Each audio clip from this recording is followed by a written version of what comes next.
বন্দে পুরুষোত্তমম বন্দে পুরুষোত্তমম বন্দে পুরুষোত্তমম। অমৃত পিপাসু যাত্রী দাদা ও মায়েরা, সকলের প্রতি রইল আমার আনন্দিত জয়গুরু। আমি যুগ পুরুষোত্তমম পরম প্রেমময় শ্রী শ্রী ঠাকুর অনুকূল ছন্দের সৎসঙ্গ আন্দোলন সম্পর্কে কিছু আলোচনা করার জন্য চেষ্টা করেছি। আপনারা আমার YouTube channel subscribe, like, share, comment করে আমাকে উৎসাহিত করবেন। আমার চ্যানেলের নাম হলো বিশ্বাস তরুণ গীতবাণী। আমি যেন আগামী দিন কিছু বলার জন্য সুযোগ পাই।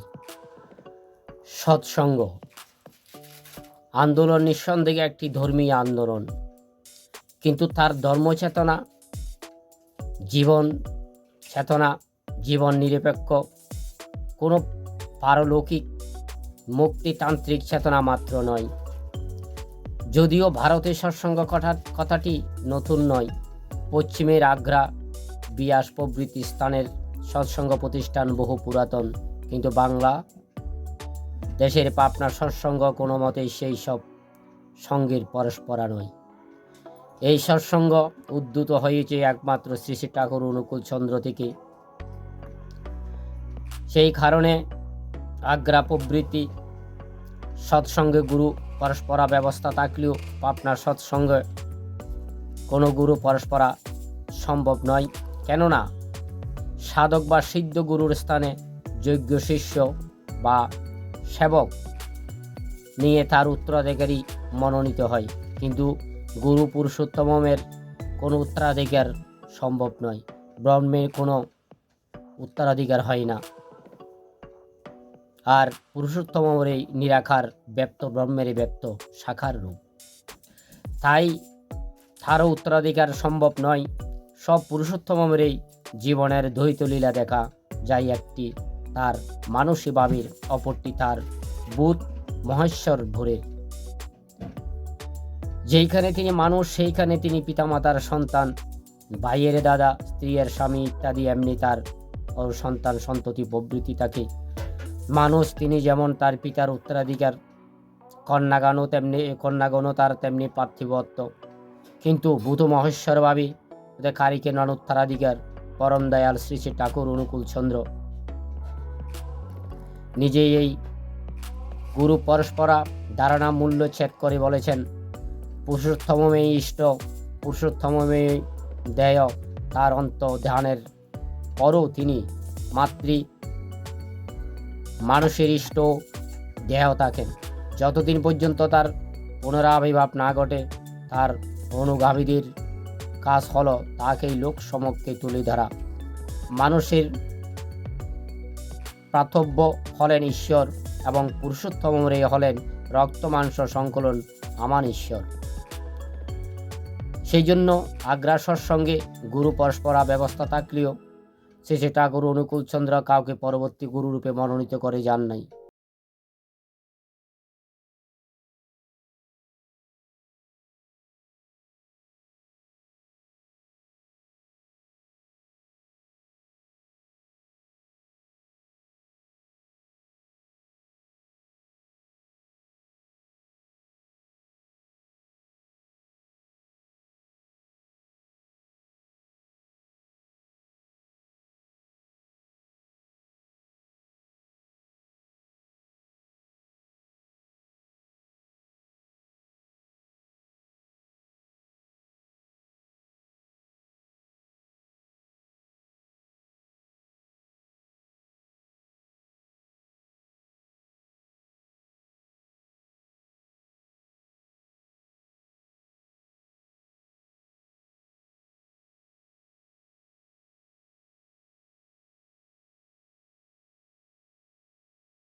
ছোঁয়াছুঁয়ি আর বাতের হাড়ের মধ্যেই সীমাবদ্ধ হয়ে গেল। তার মমও তাৎপর্য কথা আর কারো মনে রইল না। ধর্ম কেন করতে হবে, এই কথার উত্তরে দিশাহারা নেতারা বলতেন, ধর্ম করতে হলে ধর্মের জন্যই, তার কাজ আমাদের আর কোনো প্রত্যাশা বা প্রয়োজন থাকবে না, বরঞ্চ দুঃখ আসবে বহু বহু, তাও হাসি মুখে বরণ করিতে হবে। এই সমস্ত উত্তরে দেশের যুক্তিবাদী মন সাড়া দিল না। প্রত্যাশা প্রয়োজনহীন কর্মের যেমন কাল্পনিক স্বর্গ বা নরকের কথায় তেমনি যুক্তিবাদী মানুষ বিমুখ হয়ে রইল। তার ফলে সমাজে দুটি প্রক্রিয়া দেখা দিল। প্রথমটি, যুক্তিবাদী মানুষ গুলির এক বৃহৎ ধ্বংস বিমুখ হতে হতে ধর্মের ধারণা কেউ আজগুবি বলে ত্যাগ করতে চাইলেন। আর দ্বিতীয়, অপর দল বুদ্ধিমান ধর্ম নিয়ে ব্যবসায়ী মাতলেন। দেশের অজ্ঞ বা বিজ্ঞ জনসাধারণের মধ্যে ধর্মের প্রতি যেন টানাটানি রয়ে গেছে। তাকে মন গড়া কথায় ও ব্যাখ্যায় মানুষের প্রত্যাশা জাগিয়ে অর্থোপার্জন করতে লাগলেন। আসলে কোন পক্ষই প্রকৃত ধর্মকে বুঝলেন ও না, চাইলেনও না। এই দেড় জোড়া নিরন্ত্র অন্ধকারের মতো বিচ্যুত চমকের মতো দুই একজন জ্যোতিষময় সত্তার আবির্ভাব যেই না ঘটেছে তা নয়, কিন্তু কোনো কোনো বিশেষ সমস্যার সমাধান করেই তার অন্তর্ধান করেছেন। তাতে দেশ জোড়া ধর্মচেতনার এই অসার উদাসীনতা ও অন্ধকারের কোনো পরিবর্তন ঘটেনি। কারণ ধর্মের কাছে মানুষের প্রত্যাশা প্রয়োজনের স্বভাব তখনই উদ্ঘাটিত হয়নি, কিন্তু জগতে এই অবাধ চিরস্থায়ী হওয়া বিধাতার বিধান নয়। ধর্মই মানুষকে তার জীবন বৃদ্ধির পথে ধরে রাখে। ধর্মই তার জীবনের উদাসীনতা উপেক্ষা করে সেই দ্রুতিময়রে তাই নাম ধর্মগ্লানি। ধর্ম এমন একটা ভাব, স্বামী বিবেকানন্দ বলেছেন, পশুকে মানুষে, মানুষে দেবত্বে উন্নীত করে। আমি পরম দয়ালের কাছে প্রার্থনা জানাই, আমরা যারা ধর্মীয় অনুশাসন মানার চেষ্টা করছি না, আগামী দিন যেন আমাদের আরও অনুপ্রাণিত হই, ধর্মের প্রতি যেন আকৃষ্ট হতে পারি। এই বলে আমি আজকে শেষ করলাম। জয় গুরু।